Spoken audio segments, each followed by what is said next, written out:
Now that we're finished getting that Ford 7.3 out, we got to wait for my customer to bring over his Cummins 12 valve. So while we're waiting, we got the Ford pushed over back to the side of the garage, and we're gonna go ahead and wash off the 4Runner from all of its metal dust and fabrication dust, because we've been working on it the last 6 months here.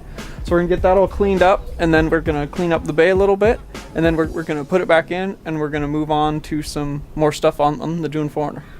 Stay tuned.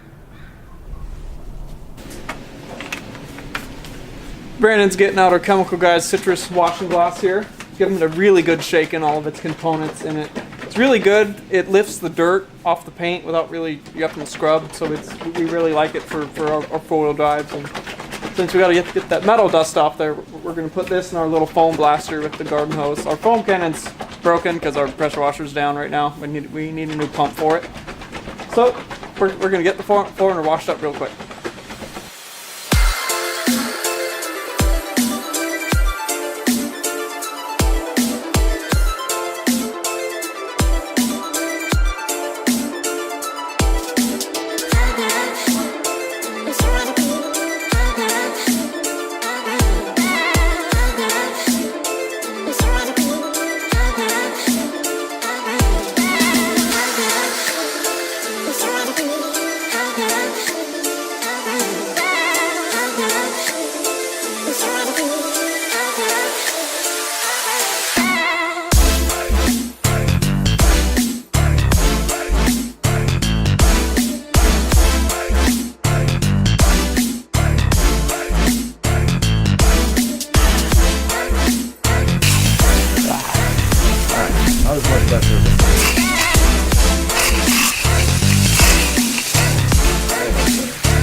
That's so excited.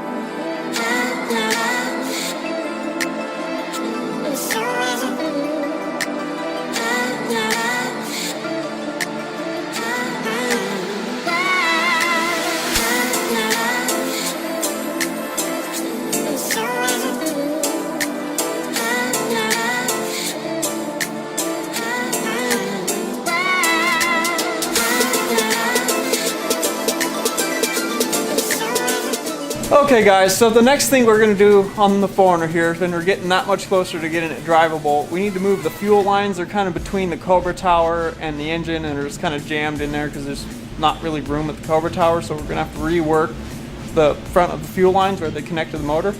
Let me show you. If you guys can see, the Cobra Tower here. And the lines are just kind of jammed between the engine. The welding cyborg just kind of shoved them there, and he's working. So we're gonna have to change these and probably make them connect down here and run up through this way. A lot safer, be away from the exhaust and away from the engine, away from abrasion. So we're gonna go ahead and get those disconnected so we can come up with a soft line solution. Brennan's getting off the radiator extensions. We're gonna actually put that back in its home too as we're working on these fuel lines. Steps towards reassembly. Not looking good, Captain.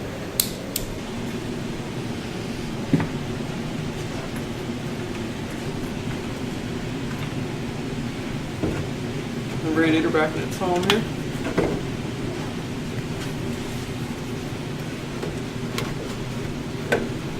Maybe. There it goes.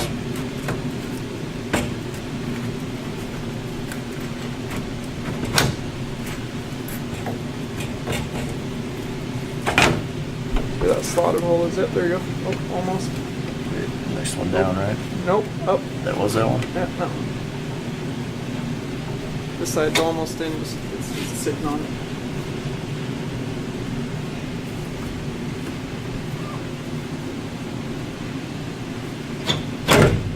There we go. Bam. Holy crap, that fits perfect.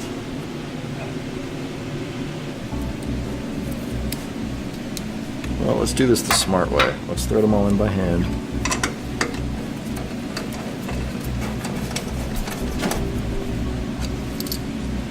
Thank you.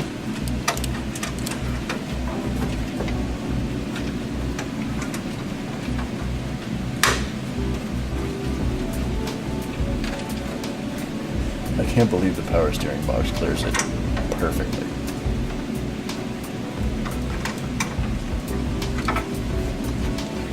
Yeah, This buddy. one's threading nice, but this one didn't. Being a Cougar. Bugger.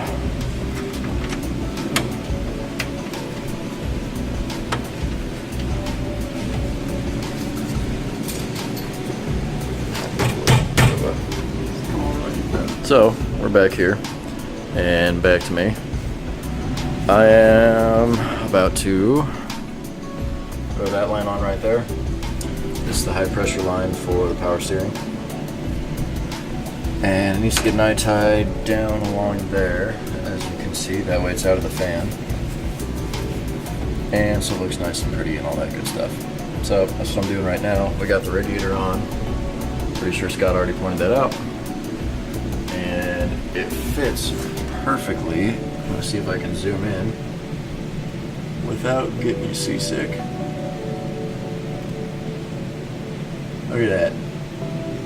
It's the power steering bolt, not power steering, power steering box bolts. Perfect.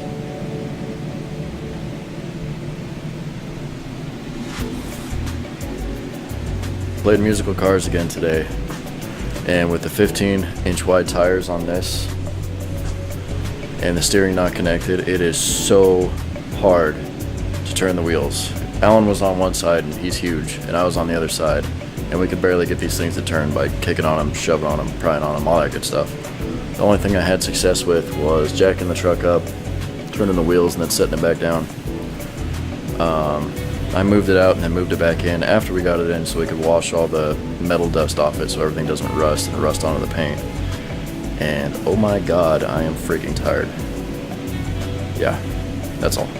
So to finish off the power steering, we need some little zip ties for the radiator, put the little reservoir back, or the cooler on the inside side of the radiator. So we have to go to the parts store to get some of them. And then we have to get some extended line to go from the larger port on the high pressure pump to the reservoir. We need some length so we can tuck it a little bit further back than what Trail Gear gave me originally to come with it. I didn't have enough hose, so since we got that to do next, we're going to move on to moving the fuel lines. They're kind of jammed up in here real tight because the Cobra Tower, just like I was saying. So Brandon's going to get down there, disconnect them from the fuel filter and the return line and the evap line, and then we'll pull the whole thing out as a unit, rebend them, and kind of put it back in behind the Cobra Tower, kind of back in this area where it should go.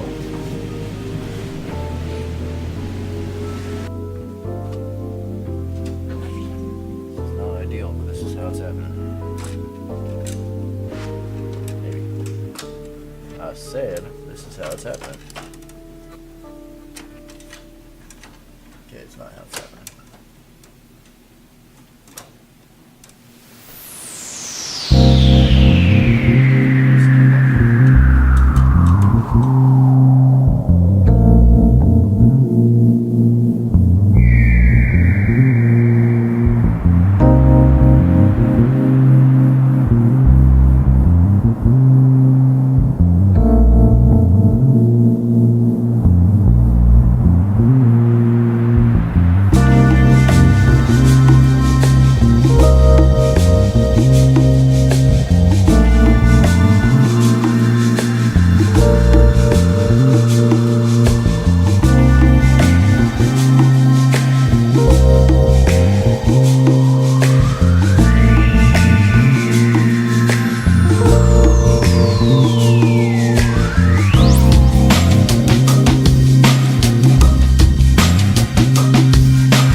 Ending today's video, bringing it back to the studio. We got a lot of work done today on the 4Runner actually. It was really nice to be able to get it outside and wash it. We were using some of our chemical guys, citrus washing gloss. We really like it because it's got chemicals in it that help lift the dirt off the paint without you having to scrub it much. It worked great since it was covered in metal dust, you know, from fabricating for so long. So it was nice to be able to get that done and get that pushed back in. We got the radiator installed, and then we pulled the brake lines and we were able to rebend them around the Cobra Tower. They were kind of just jammed between the Cobra Tower and the exhaust manifold. Super stupid. So we got those pulled out, rebent them along the side of the Cobra Tower and along the top of it, and got those re-secured back to the engine and along the bottom of the cab.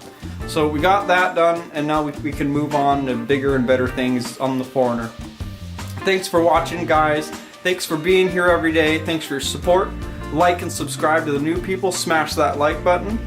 And if you guys want to see more of Cougar House, check us out at cougarhousegarage.com. Check us out at Facebook.com/cougarhousegarage. And we are Cougar House Garage on Instagram. Follow us, and I'll see you guys in the next video.